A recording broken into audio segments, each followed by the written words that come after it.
어느 때보다 뜨겁게 맞이하도록 하겠습니다. 할렐루야. 할렐루야. 한 주간 안녕하셨습니까? 오늘은 스승의 주간 예배를 드리게 되었습니다.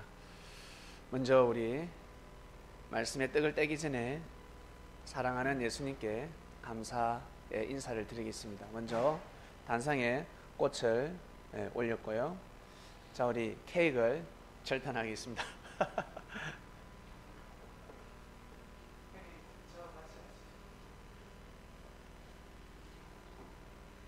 예수님 시대에 볼 수 없었던 케이크입니다.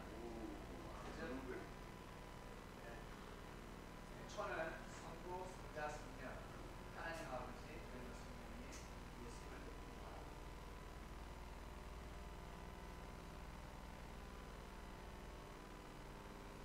오늘 아마 예수님께서 지구 곳곳에 교회를 다니시다 이 자리에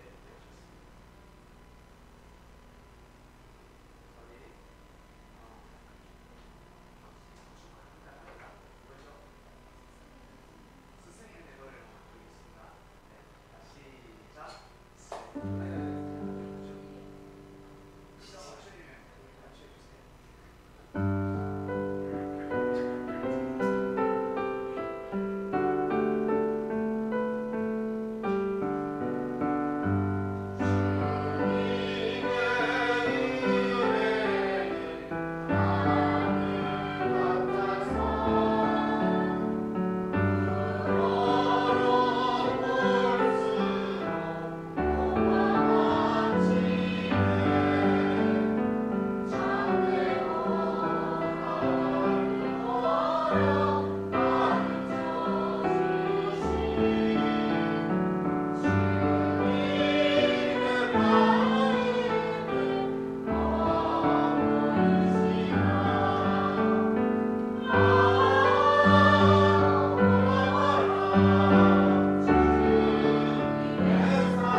주님을 대신해서 저희가 아주 맛있게 먹도록 하겠습니다.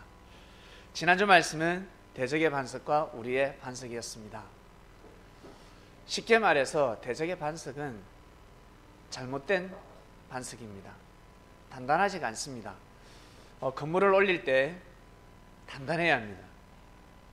텐트 칠 때는 단단한 것보다 폭신한 게 낫죠.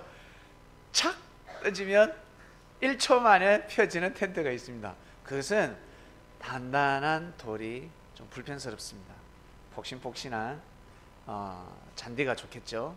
물렁물렁한 흙이 좋습니다. 그러나 집을 올릴 때는 달라집니다. 상황은 달라집니다. 집을 지을 때는 폭신폭신한 흙에다가 집을 지으면 큰일 납니다. 한 반나절은 갈 수가 있겠죠. 길면 몇 달.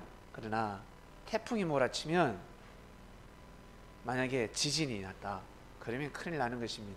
그래서 반드시 단단한 땅에다가 집을 지어야 합니다. 단단한 흙에다가 집을 지어야 합니다. 단단한 흙이 무엇입니까? 돌입니다. 돌이 부드러워지면 흙이 되는 겁니다.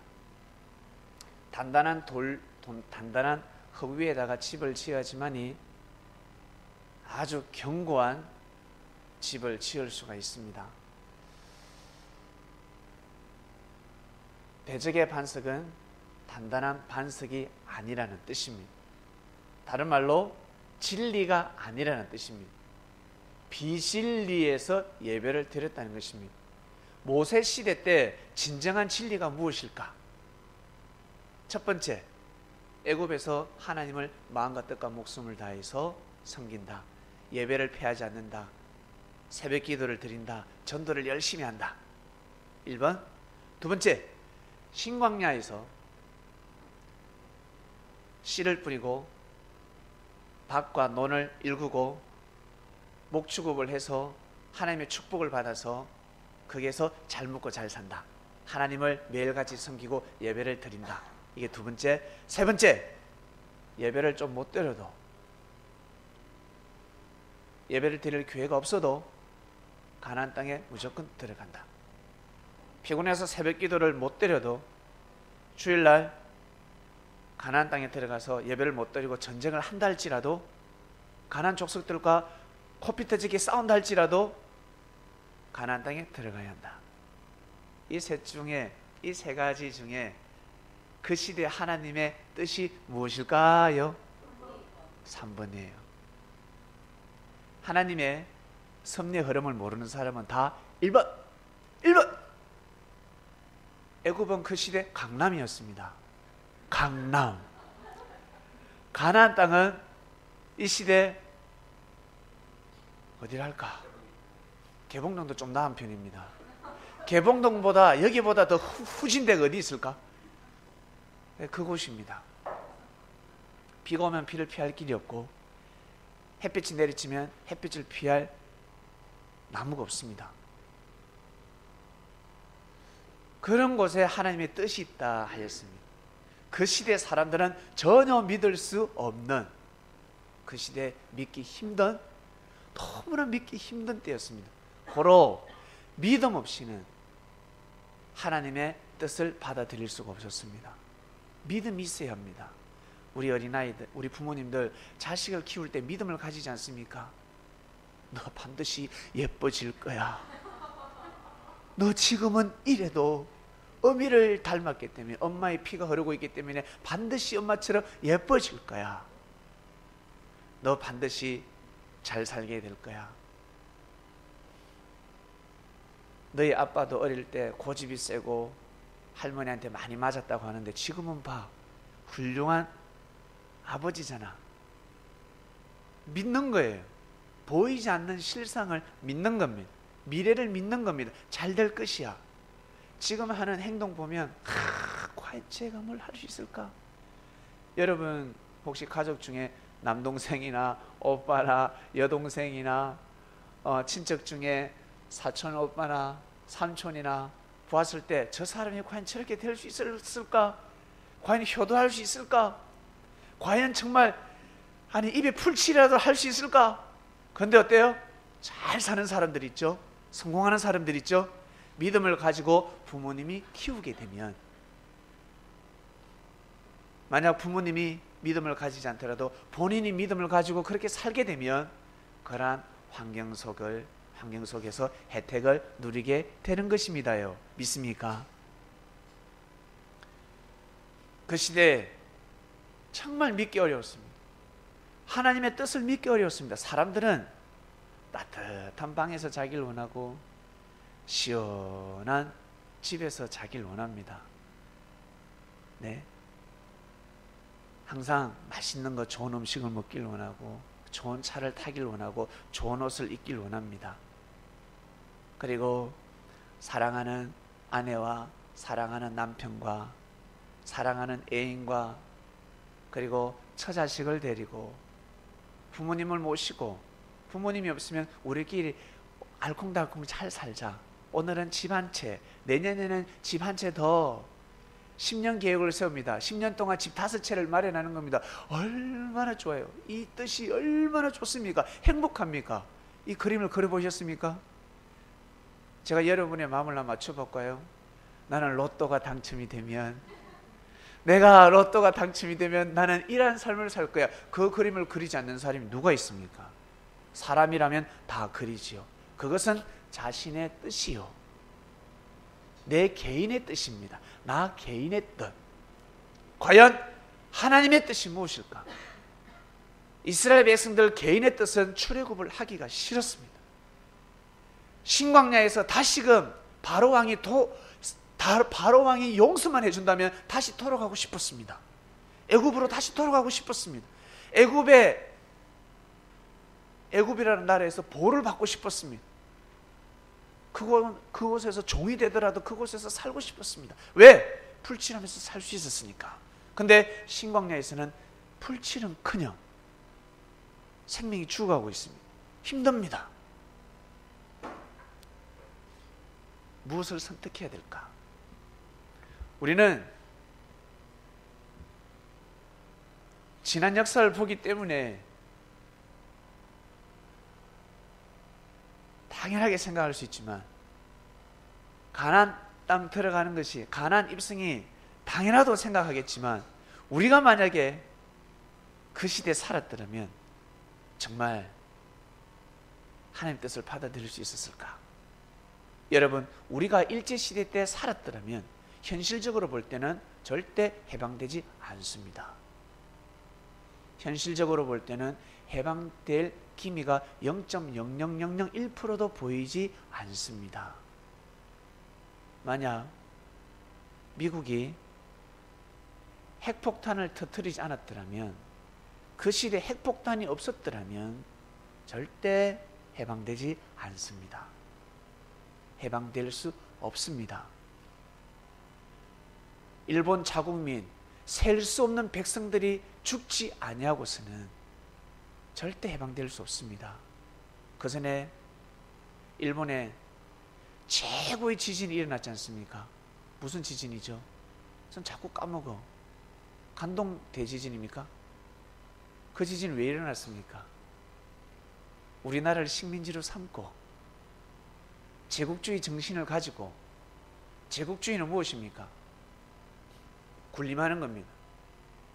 군사력을 가지고 내가 왕이다, 주변 국가를 자기 종으로 삼는 것이 바로 제국주의입니다.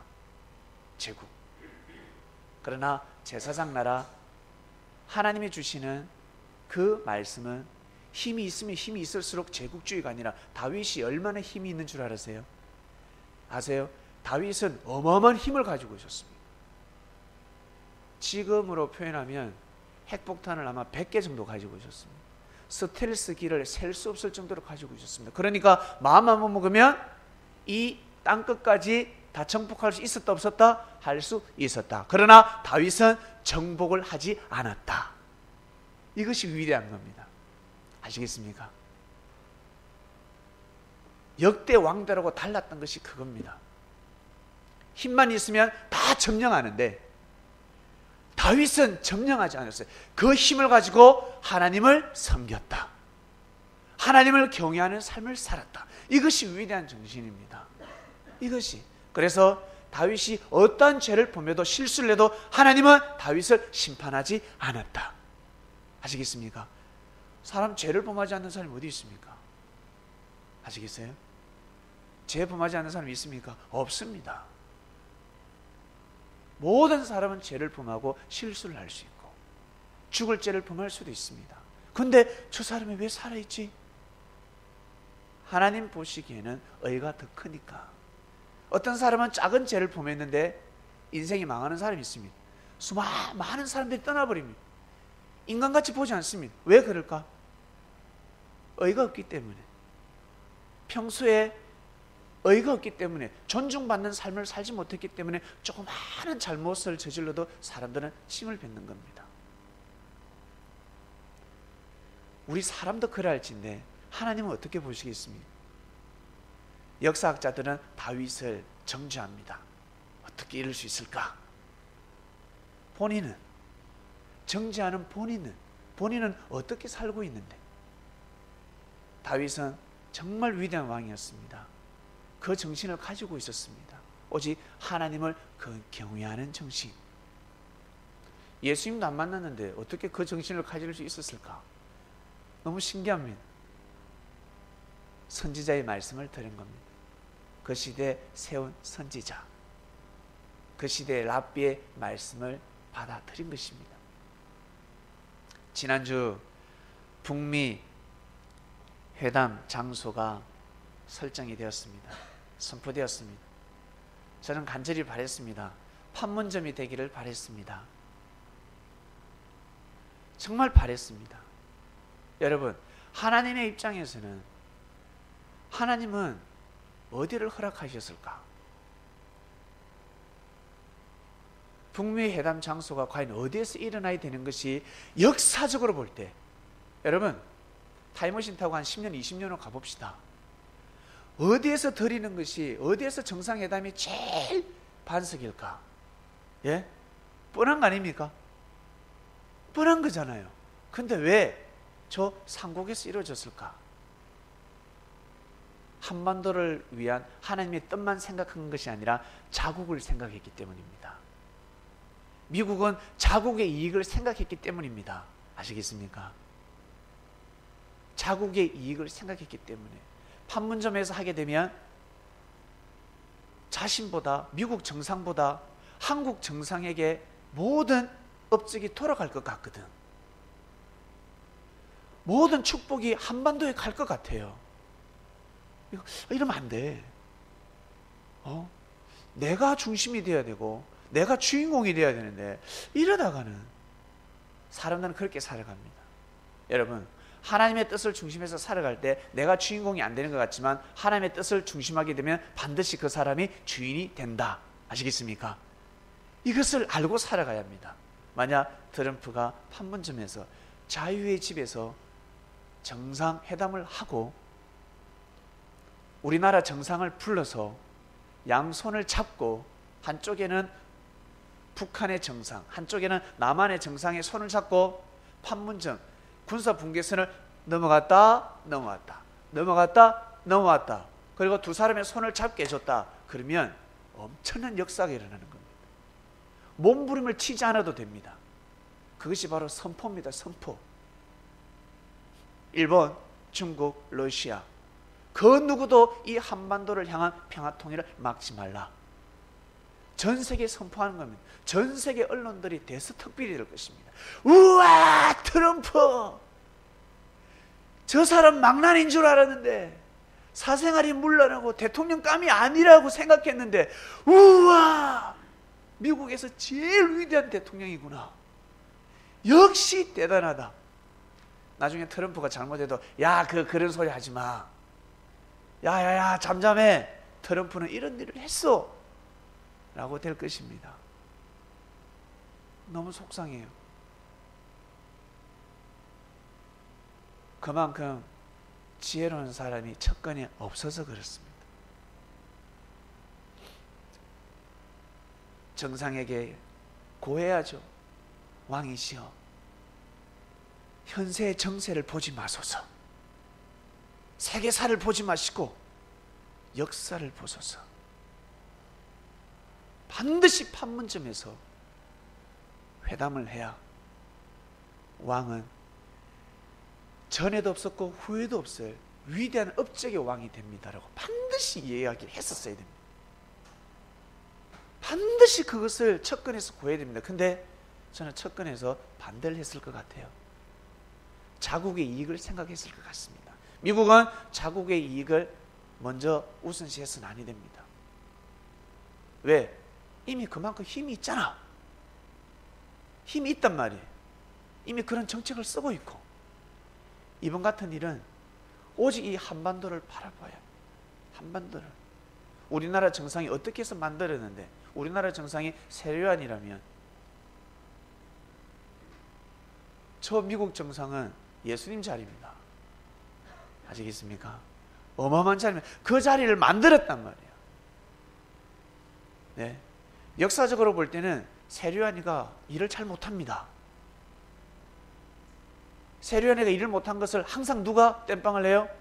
예수님 자리에 계신 예수님께서 항상 그 자리를 땜빵하셨습니다. 모든 것을.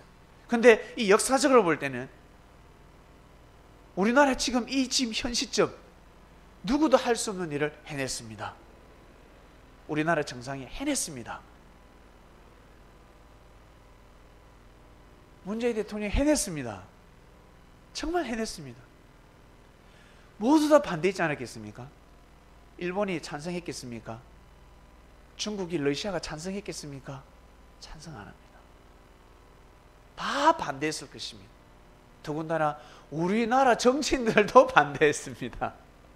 우리나라 정치인들도 나라를 통째로 넘기겠습니까? 나라를 팔아먹는다. 앞에서 그 정도 말을 한다면 뒤에서는 쌍욕을 하지 않았겠습니까? 수많은 힘들이 반대를 했음에도 불구하고 하나님의 뜻을 우리나라 정상은 해냈습니다. 하나님의 뜻을 이뤘습니다. 이것이 기적입니다. 그러면 이제 멍석을 깔아줬으면 미국 정상이 그 자리에 와야지. 네, 와야죠. 근데 못했습니다. 전 너무 안타깝습니다. 반석 2번 안 치길 원했는데, 대적의 반석에서 정상회담을 하지 않길 원했는데, 저 싱가포르보다 이 한반도 판문점이 군사 분계선이 제일 뜻이 있습니다.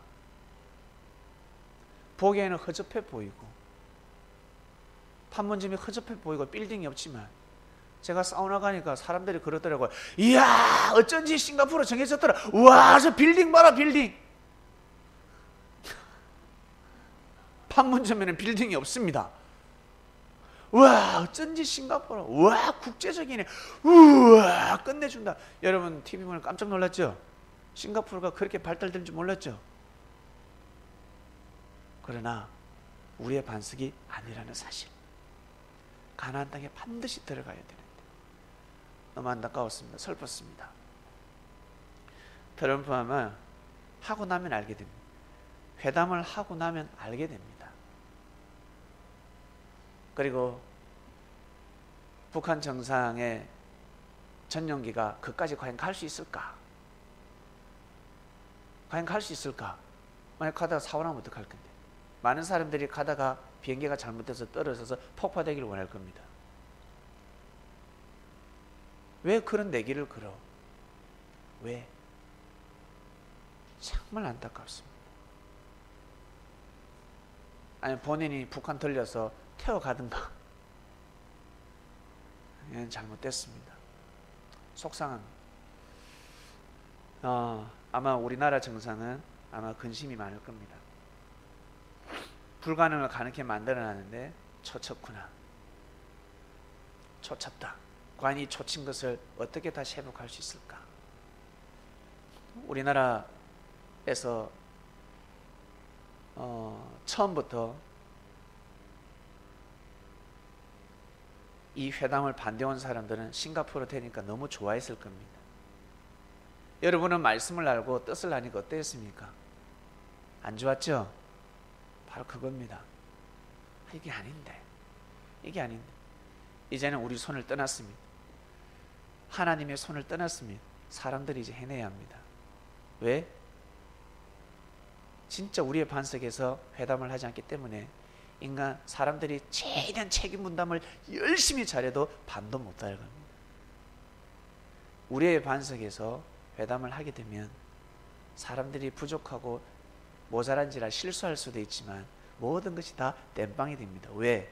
전 세계인이 판문점을 보고 다 기겁할 거니까. 여기에서 회담하는 그 자체가 쇼킹이니까. 전 세계인이 돕습니다.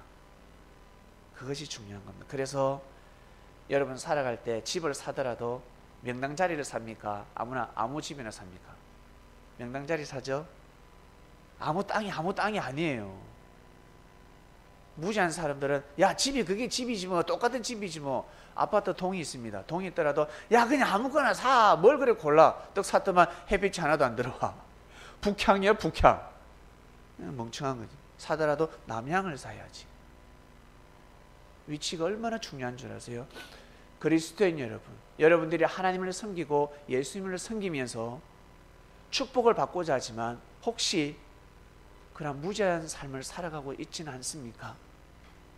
말씀을, 진리를, 하나님의 뜻을 모르게 되면 내가 하나님을 섬기고 하나님을 사랑하고 예수님을 그리스도 메시아로 시인하지만 내 삶 속에서는 무죄한 삶을 살아가게 되는 겁니다. 예배를 드리지만 우리의 반석에서 예배를 드리는 것이 아니라 대적의 반석에서 예배를 드리는 삶을 살아가고 있는 겁니다.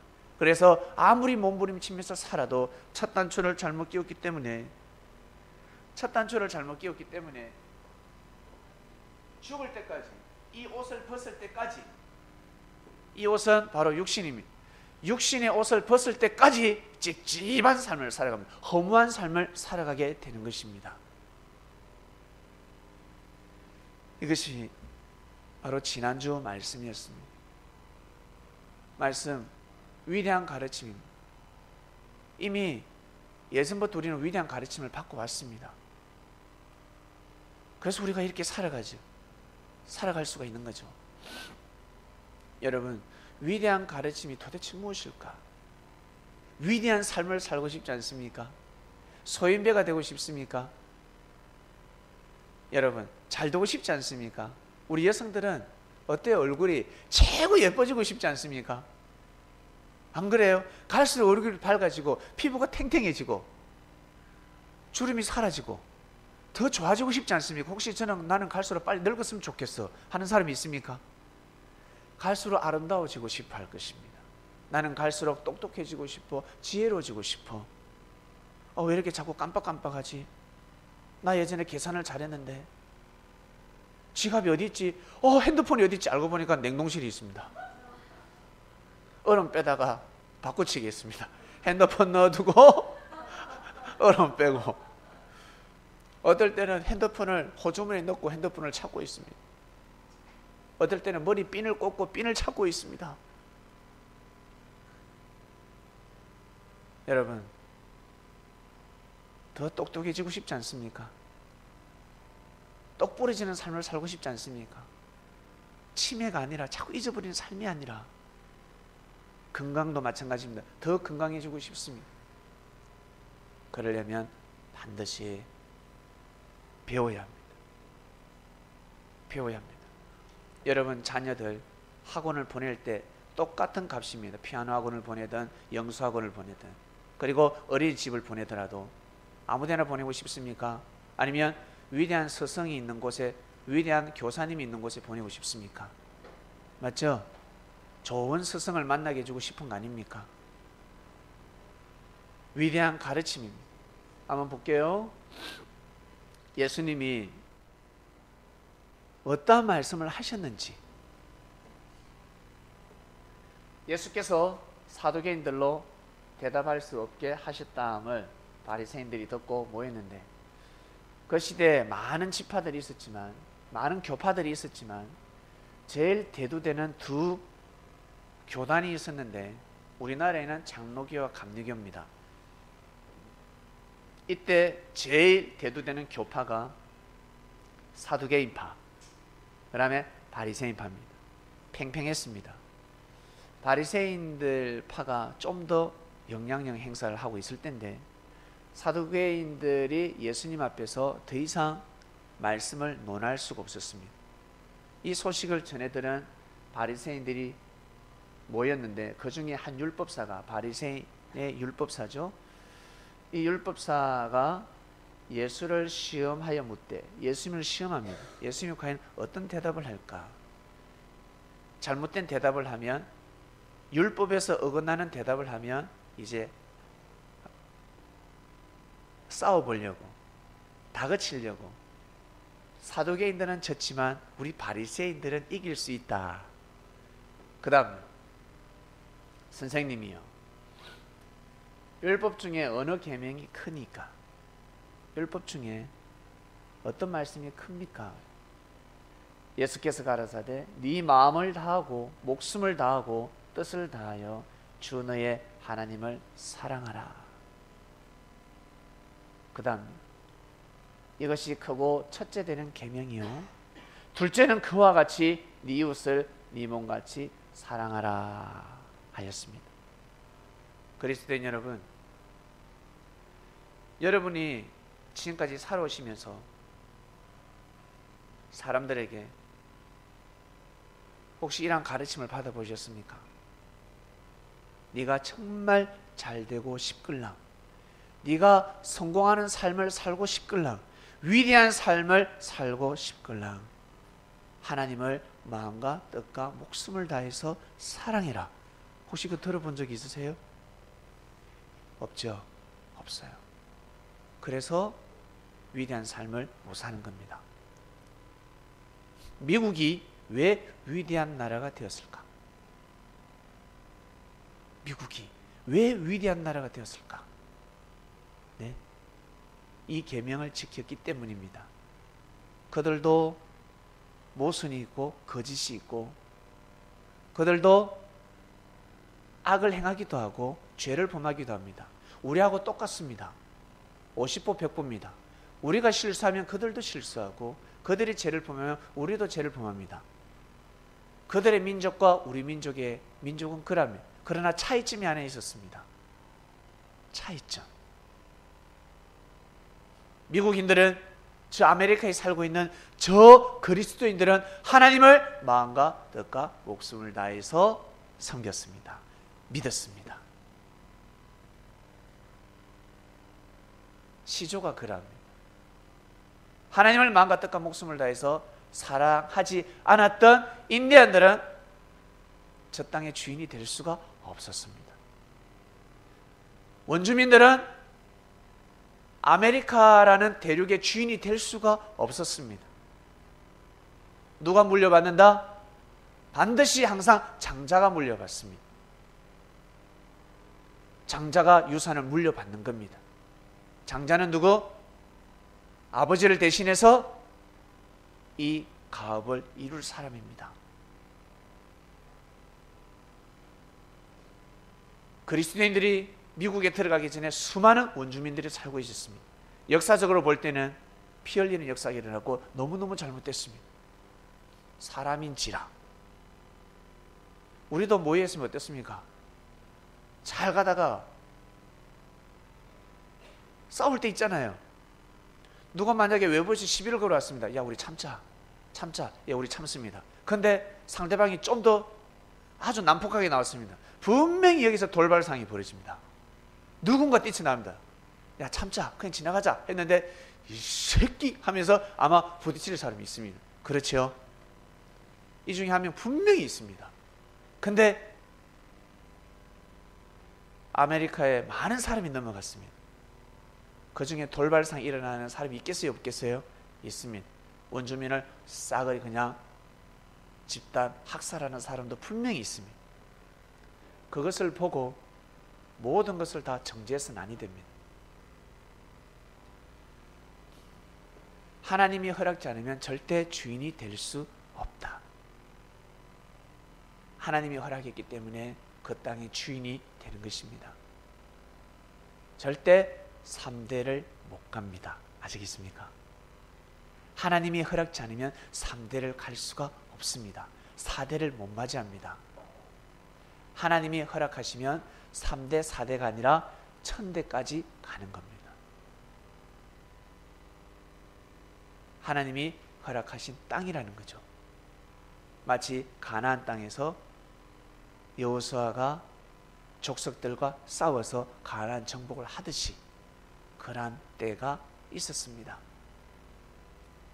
자, 이제는 이 시대로 넘어옵니다. 성도 여러분, 잘 되고 싶지 않습니까?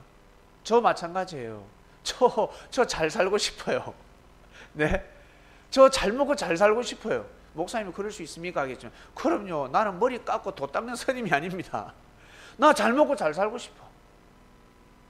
제 생각이 잘못됐습니까? 네?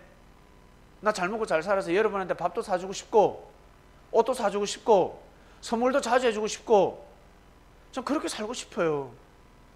맨날 없어가, 내 좀 밥 좀 안 사줄래?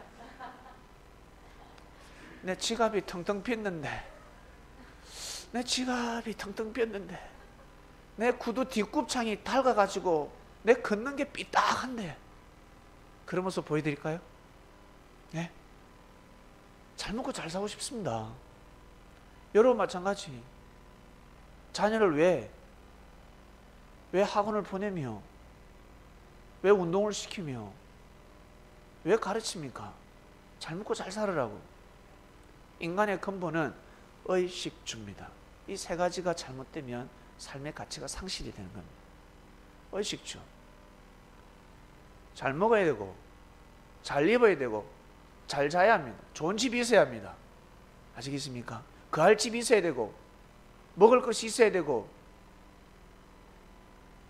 하나도 못 빠졌죠. 옷이 있어야 됩니다. 빨가벗고 다니겠습니까? 예? 옷을 입고, 예쁜 옷을 입어야죠. 우리 여성들은 집에 가면 옷이 없다며, 입을 옷이 없다면서요. 옷장을 쫙 여는데 남편은 우와, 남자친구는 우와 옷만 내고 그러는데, 아 자기야 입을 게 없어. 에레이, 불에 다 태워버려요. 입을 게 없어. 옷은 많은데 입을 게 없어. 참 난처합니다. 그래서 능력 있는 남자는 내가 365벌을 사줄게. 1년 365일이니까 한 벌씩 입어. 1년만 딱 입고 맙니다. 해가 바뀌면 나 또 옷이 없어. 또 사줘야 돼 또. 남성은 그걸 잘 알고 살아가시길 바랍니다. 여러분, 옷도 있어야 되고, 그리고 먹을 것도 있어야 되고, 그리고 잘 집도 있어야 되는 겁니다. 이것이 의식주입니다. 하나님의 역사, 하나님의 섭리는 의식주 문제를 해결합니다. 잘 먹고 잘 입고 잘 살아야 합니다. 좋은 집에 살아야 합니다. 그것을 해결하시고자 하나님은 역사를 하십니다. 어떻게 해요? 먼저 건강하게 만들고 약값을 안 나가게 만들죠. 그리고 불필요한 음식을 못 먹게 합니다. 술, 담배, 마약을 끊게 합니다. 쓸데없는 오락을 끊게 합니다. 그렇게 해서 저축을 하게 만듭니다. 그렇게 해서 10년, 20년을 살아가면 부자가 될 수가 있습니다. 우리 담배 태우는 사람들, 술 먹는 사람들 개종을 해서 그리스도인이 되었습니다. 그거 적금 넣으면 돈이 얼마나 많은 줄 아세요? 네. 클럽 다니는 사람들 끊고 이 교회라는 클럽에 한번 와보세요. 그러면 여러분 얼마나 저축을 할 수 있는 줄 아십니까? 사람은 그렇게 못 살아가니까, 끊을 걸 못 끊으니까 늘 그대로입니다. 늘 그대로. 여러분 월급을 탔을 때 돈이 어떻게 새나가는지 한번 생각해 보세요. 근데 진정한 그리스도인들은 월급을 타서 얼마 없는데, 월급 들어오는 것은 100만 원, 200만 원, 300만 원, 400만 원 똑같습니다. 근데 내가 진정 그리스도인이 되면 물질이 돌아갑니다. 그전에는 쪼달렸는데 희한하게 돌아갑니다. 묘하게 평소에 살면서 기부도 한 번도 하지 않았는데 기부를 하면서까지 이상하게 경제가 돌아갑니다. 예령아 맞지요? 희한하게 돌아갑니다. 희한하게. 저 친구가 저한테 그럽니다. 목사님 참 신기합니다. 희한하게 돌아갑니다. 그래, 나도 희한하다. 여러분, 오늘 위대한 가르침을 받고 있습니다. 정말 위대한 삶을 살고 싶습니까? 옛날 도인들, 우리 부처님을 생각해 봅시다. 석가모니 궁궐에 살았는데 왜 속세로 갔을까? 왜? 궁궐에서 양이 안 차거든. 여러분이 생각할 때는 나는 궁궐에서 살고 싶어 하겠지만 막상 그 사람은 난 사람이기 때문에 양에 자기 마음에 와닿지 않는 겁니다. 부귀영화가 자기 마음을 채워주지 않는 겁니다. 아주 예민했죠. 영적으로 예민한 사람이었습니다. 고로 저 하늘이 있는데, 하나님이라는 존재는 몰랐지만 하늘이 있다는 거, 하늘, 창조주가 계시다는 거죠. 하늘의 도를 깨우치고 싶다는 겁니다. 이 궁궐에 있는 이 학문을 믿는 것이 아니라, 이것을 교육받는 것이 아니라 이 교육을 뛰어넘어서 얼마나 많은 교육을 받았겠습니까? 석가모니가 어느 나라 사람이죠? 인도입니까? 그 나라의 최고의 학문을 다 배웠단 말이에요.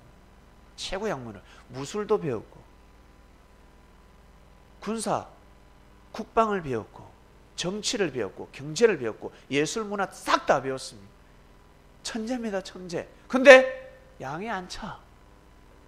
행복하지가 않아. 덜 힘듭니다. 인생이 무엇인가? 하늘의 도를 깨우치기 위해서 궁궐을 떠나지 않습니까? 이러한 사람들 보고 도인이라 했습니다. 옛날에 도인들. 집에서 안 자고 저 산에서 자고 초가집에서 자고 수염을 듬수룩하게 기르면 도인이라 했습니다. 근데 도를 깨우친 사람들은 산에 있다, 산에 안 있다? 산에 안 있다. 도를 못 깨달은 사람은 항상 산에 있고, 도를 깨우친 사람은 속세로 다시 내려옵니다. 고랑이 굴로 다시 들어갑니다. 통과되지 못한 사람은 태릉 선수촌에서 계속 훈련을 해야 되고, 통과 뽑힌 사람은 국가대표로 선발되는 것입니다. 이 차이입니다. 수많은 성인들이 위대한 가르침을 받고 싶었습니다. 근데 알고 보니까 알고 있었어. 세상에. 늘 부모님한테 배웠습니다. 형한테도 배웠습니다. 못난 언니한테도 배웠습니다. 용서해줘. 미안해. 날 좀 사랑해줘. 사랑해서 나를 이해해줘. 화내지 마. 언니 화내지 마. 오빠 화내지 마. 나 좀 사랑해줘. 나 불쌍해. 나 힘들어. 이해 좀 해줘. 평소에 늘 듣고 살았던 말씀이, 평소에 늘 들었던 그 잔소리가 위대한 가르침이었습니다. 두 번째 계명에 해당이 되는 겁니다. 우와! 놀랍지 않습니까? 이것을 모르고 살았습니다. 우리가 이것을 모르고 살았습니다. 진리는 이미 우리 삶 가운데 선포되어 있었습니다. 저 개똥이 약이 될 줄 몰랐다는 거예요. 어마어마한 약이, 보석이 굴러다니고 있었습니다. 아프리카인들이 다이아몬드, 금 압니까? 원주민들이 그거 가지고 뭐야 공갈놀이 하고 있더라는 거지. 그걸 가지고 금덩어리를 가지고, 예? 세상에 모르고 살았어요. 우리가 모르고. 근데 다른 것을 계속 찾고 있었습니다. 그나마 뛰어난 사람들은 둘째 계명을 지키며 삶을 살아갔습니다. 그래서 많은 사람들이, 인류 역사 가운데 많은 사람들이 하나님을 모른다 할지라도, 복음이 들어오지 않아서 예수님을 못 믿는다 할지라도 다 천국에 갔다 안 갔다? 천국에 갔다. 하나님 계신 곳으로 갔다. 아시겠습니까? 예수님만 믿어야 천국에 가는 것이 아닙니다. 예수님 오셔서 가르쳐 주는 것이 무엇인데요? 예수님을 믿는 것이 아니라 바로 진리를 믿어야 합니다. 그래서 예수님이 그러셨으면, 예수님 네, 예수님 하는 자 보고 예수님 뭐라 하셨습니까? 나는 너희를 모른다 했습니다. 좋을 때만 예수님 했다가 말씀을 모르니까, 말씀대로 안 사니까, 말씀을 싫어하고 말씀을 거역하니까 나는 너희를 모른다 하였습니다. 여러분 제일 기분 나쁠 때가 언제입니까? 앞에서는 오빠, 언니, 부장님, 사장님 최고 하다가 뒤에서는 뒤에서 욕을 하고 있습니다. 그게 귀에 들어왔을 때 제일 개심죄에 걸리는 겁니다. 그러면 CEO가 뭐라 합니까? 나는 너희를 모른다. 진급할 때 진급이 됩니까? 누락이 되는 겁니다. 앞에서 알랑방구 안 껴도 뒤에서 허튼 소리 하지 않는 사람, 열심히 자기 일에 충실하는 사람이 진급이 되는 겁니다. CEO가 알면 그런 사람을 진급시키는 겁니다. 앞에서 알랑방구 끼는 사람은 진급을 절대 시키지 않습니다. 앞에서는 잘 보이고 뒤에서는 직원들한테 함부로 하고 업무 능력도 없고 지가 일찍 퇴근하려고 그러고, 젠장 회식에서는 또 제일 많이 먹네. 회식할 때 되면 제일 또 많이 먹고, 선물 주면 선물 중간에서 띵땅하고 직원들에게 나눠주지 않고 CEO에게는 회장님 중간에서 다 갈취를 하고 있습니다. 그걸 아는 순간 절대 진급되지 않습니다. 거기까지. 나중에 저 밑에 다른 지역에 보내버립니다. 우리는 이미 배워왔습니다. 믿습니까? 예수님이 가르쳐 주십니다. 마음과 뜻과 목숨을 다해서 하나님을 사랑하라. 보이지 않는 하나님을 어떻게 사랑해? 보이지 않는 하나님을. 보이는 하나님이 무엇입니까? 바로 말씀입니다. 말씀.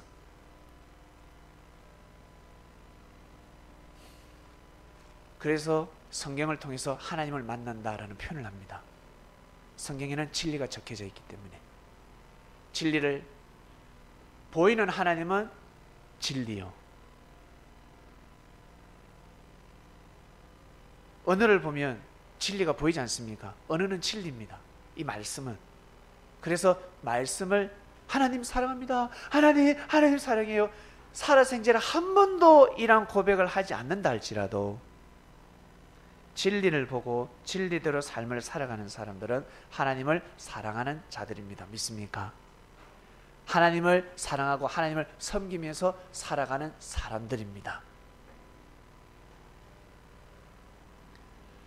그 다음 둘째 계명은 사람을 그와 같이 사랑하는 겁니다. 내가 진리를 이처럼 귀하게 여기듯이.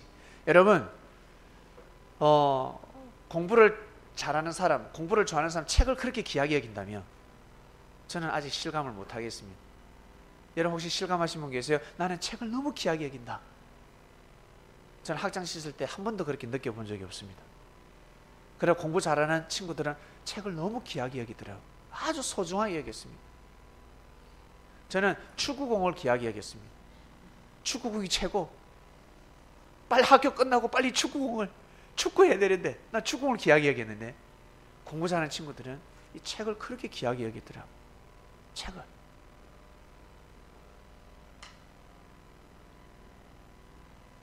책을 귀하게 여긴다면 책에 적혀져 있는 말씀대로 사람도 귀하게 여겨야 합니다. 특히 우리 여기에서 가방끈이 긴 사람들이 있습니까? 공부 많이 한 사람들이 있습니까? 그런 사람들은 더욱더 둘째 계명을 지키시길 바랍니다. 나 하나님 몰라. 그러면 둘째 계명을 지켜. 너 공부 왜 했니? 너 학원에 왜 갔니? 너 과외를 왜 했니? 뭐 배웠니? 학문을 배웠잖아. 그 학문을 가지고 사람을 사랑하도록 하라. 사람을 위하고 섬기는 삶을 살도록 하라. 이 말씀을 듣는 그리스도인 여러분, 직장에서 지휘가 있습니까? 자기 밑에 부하 직원들이 있습니까? 그러면 꼭 위하고 섬기시길 바랍니다. 군림하지 마시고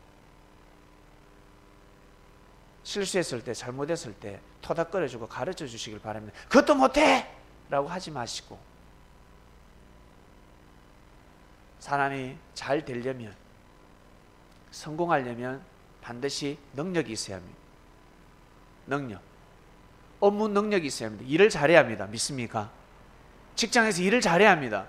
그러한 사람들이 계속해서 치고 올라갑니다. 일을 못해 계속 실수를 내. 어떻게 큰 일을 맡길 수 있겠습니까? 못 맡깁니다. 운동선수 계속 실수를 내. 연습할 때는 실수할 수 있지만 실전에서는 실수하면 안 됩니다. 실전은 경험이 아닙니다.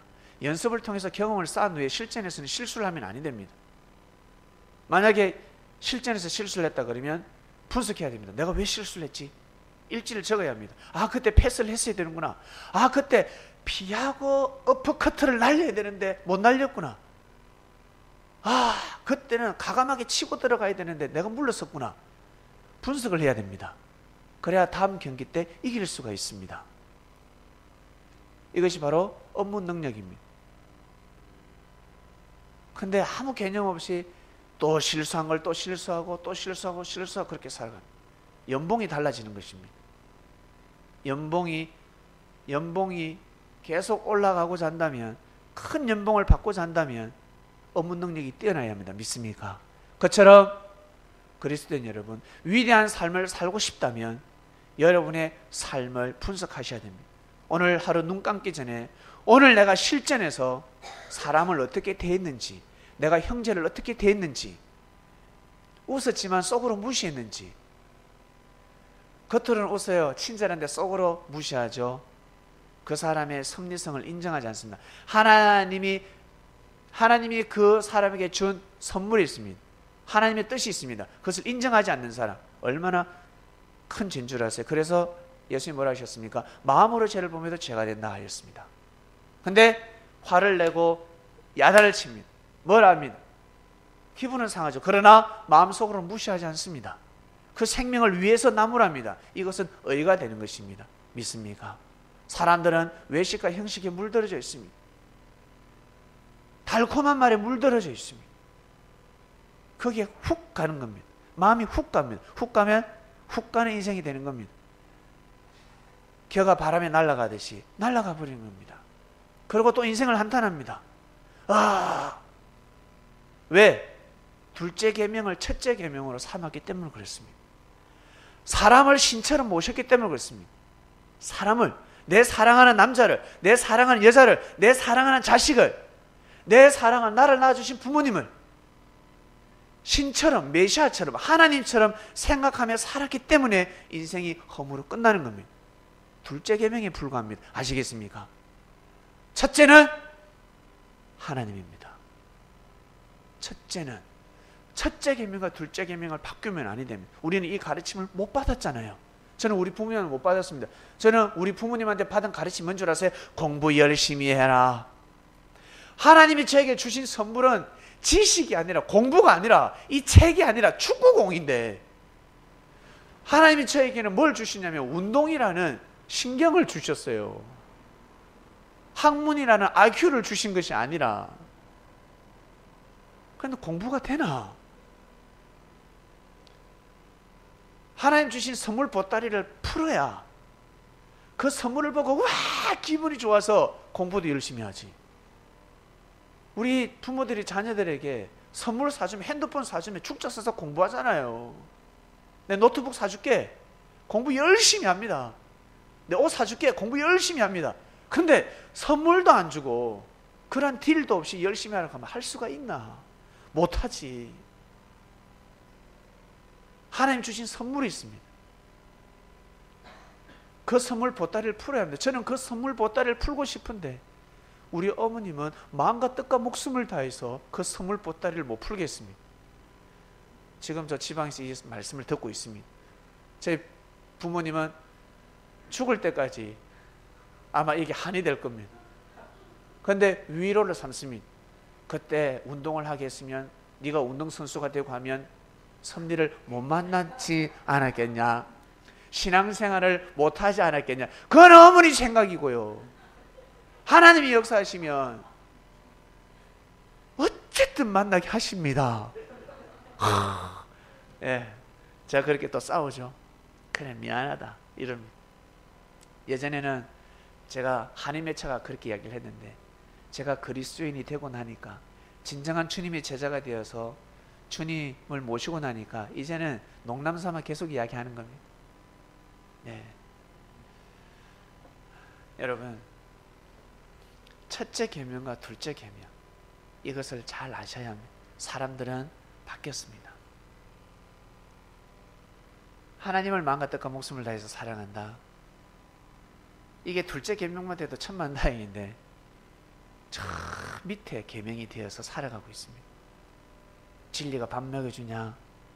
옛날에 그랬죠. 예수쟁이들 예수가 밥 먹여주냐? 밥만 먹여줍니까? 뷔페의 삶을 살아갑니다.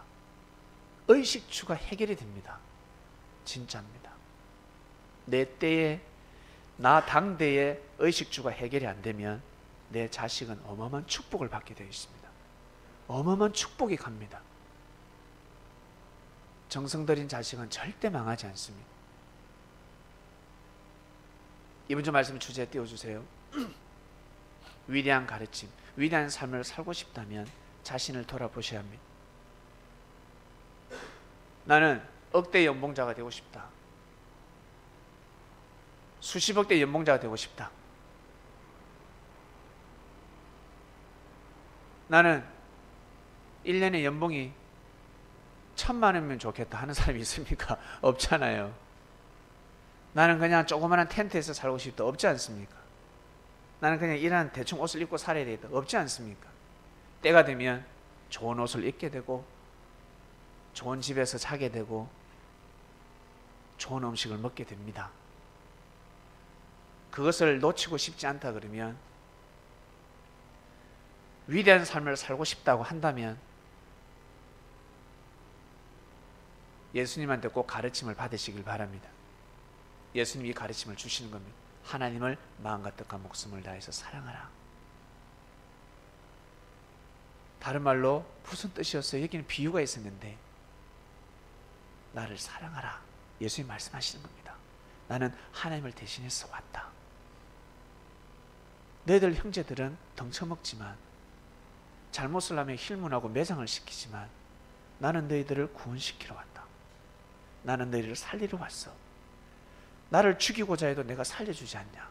가룟 유다를 끝까지 예수님이 살려주셨습니다. 얼마나 위대한 정신입니까? 위대한 정신이 있어야 위대한 가르침을 할 수가 있는 겁니다. 나를 사랑하라. 고로 구약시대 때 하나님이 보낸 자들, 선지자를 사랑하고 위하고 섬기고 믿게 되면 다 하나님으로부터 축복을 받았습니다. 하나님을 대신하는 사람이 있는 겁니다. 아시겠습니까? 바로 예수님이셨습니다. 그리고 우리 형제들, 둘째 계명에 해당됩니다. 그와 같이 예수님한테만 잘하지 말고, 아시겠어요? 예수님의 제자들은 예수님한테만 잘하지 말고 예수님한테 그렇게 하듯이 똑같이 제자들에게 그렇게 해야 됩니다. 그런 삶을 살아가야 합니다. 저도 예수님을 모시고 살아가지 않습니까? 그 마음을 항상 저는 여러분들에게 응용을 시킵니다. 응용을 시켜서 그렇게 살고자 합니다. 그렇게 해서 영원히 살고 싶습니다. 왜? 가르침을 받았기 때문에 그렇습니다. 네가 나를 사랑하느냐? 예, 예수님 저 사랑합니다. 그러면 네가 그렇게 살아왔기 때문에 네가 정말 많은 사람들이 돌을 던지고 범죄자다, 죽일 놈이다, 사기꾼이다 다 욕을 하고 돌을 던지고 십자가에 못 박았는데 너는 그러지 아니하지 않았냐? 예, 저는 항상 장점을 보고 하나님의 은혜 말씀만 보았습니다. 그렇게 살아왔듯이 앞으로도 그렇게 살아가라. 모든 사람을 그렇게 대해라. 심판은 나한테 맡기고. 전 그 가르침을 받았습니다. 지난날에 너의 그 신앙생활, 삶이 결코 헛되지 않다. 위대한 삶을 살아왔으니 앞으로 그렇게 살아가도록 하라. 그 가르침을 받았습니다. 그래서 몇 년 동안 계속해서 그렇게 살아옵니다. 그래서 저를 오랜만에 만나는 사람들, 10년, 20년 만에 만난 사람들은 그럽니다. 우리 신경미 집사님이 예전에 오빠가 아니네요. 예전에 제가 아는 사람이 아니네요. 라고 이야기를 합니다. 왜? 예전에 저는 그렇게 살지 않았으니까. 이제는 달라졌습니다. 그렇게 살다 보면 몸에 말씀이 몸에 피와 살이 되는 겁니다. 자기도 모르게 아우라라 그러죠? 포스라 그러죠? 파장이라 그러죠? 그 힘이 나가게 되는 것입니다. 최소한 3년을 그렇게 살아야 합니다. 최소입니다. 최소한 3년을 그렇게 살아야 아우라가 형성이 되는 겁니다. 이번 주 말씀, 위대한 가르침. 우리는 주로부터 이러한 가르침을 받았습니다. 꼭 삶 가운데 위대한 삶을 살아가시길 바랍니다. 묵상 말씀으로 다시 뵙겠습니다. 기도하고 마치겠습니다. 하나님 아버지 감사합니다.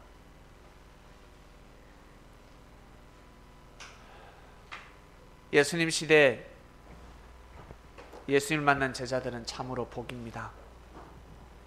참으로 축복입니다.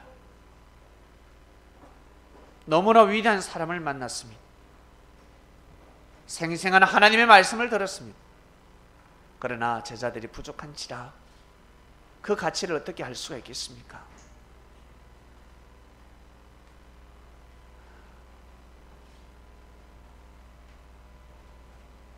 그러나 하나님의 역사였고 그 역사는 매장되지 아니하고 2000년 넘게 그 역사가 이어지고 있습니다. 이제는 우리가 젊음의 힘을 가지고 우리가 가지고 있는 능력을 가지고 예수님을 믿고 살아가는 것이 아니라 예수님을 섬기는 삶을 살아가게 되었습니다. 예수님은 그리스도야, 메시아야, 나도 알아. 하나님의 아들이잖아, 구세주잖아. 크리스마스는 그날이잖아. 지식이 아니라 예수님을 섬기는 삶을 살게 되었습니다. 진심으로 감사함을 드립니다. 오늘도 위대한 가르침을 받았으니 이번 주 우리 그리스도인들 귀한 삶을 살아갈 수 있도록 성령께서 날마다 은혜를 다하여 주시옵소서. 감사함을 드리며 우리의 주님이신 예수님의 이름으로 기도드립니다. 아멘.